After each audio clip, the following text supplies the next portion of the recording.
আসসালামু আলাইকুম। আচ্ছা ঠিক আছে। প্রথমেই ধন্যবাদ দেই কনসার্ন জেনারেল মহোদয় আপনাকে যে আপনি সুন্দর প্রোগ্রাম করতেছেন।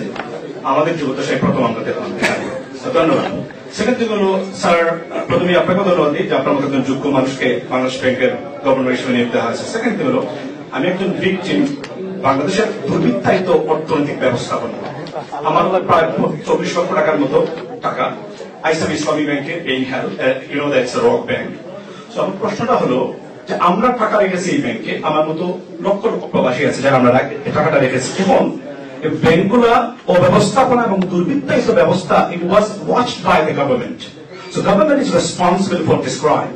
So why we will be the victim and why we will have to pay the price. So আমাদের আপনার বলছে 2 লক্ষ টাকা দিবেন যদি ব্যাংক কখন চলে যায়। প্রশ্ন হলো যেহেতু state, the government is responsible for it, why we have to pay the price for this money? এটা প্রশ্ন। আর সেকেন্ড থিং হলো ওই ব্যাংকগুলোর বর্তমান অবস্থাটা কোন পর্যায়ে আছে, এটাই আমার কোয়েশ্চন। ওনাকে দেন জি, ওনার পরে আমরা গিয়ে একটা কোশ্চেন নিয়ে শেষ করে দিই আজকে, প্লিজ। অনুরোধ, বেশি অনুরোধ। জি, আমি যেটা ডিপোজিটের ব্যাপারে যেটা বলবো সেটা হচ্ছে যে আপনাদের ভুল হচ্ছে যে আমরা কিন্তু যদিও আইনগতভাবে লিমিট হচ্ছে 2 লক্ষ টাকা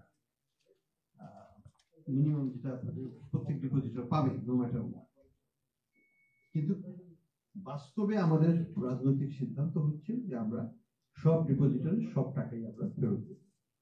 একটু হয়তো সময় লাগতে পারে, কিন্তু পুরো টাকা ফেরত দেওয়া, এটা নিয়ে কোনো দ্বিমতের কিছু নাই আমাদের।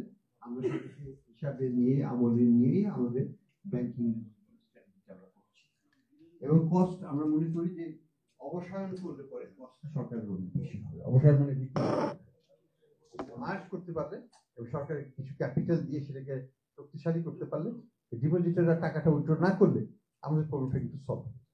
তা আমরা সেই স্ট্র্যাটেজিতে যাচ্ছি যেটা হচ্ছে আমাদের জন্য লিস্ট কস্ট সলিউশন।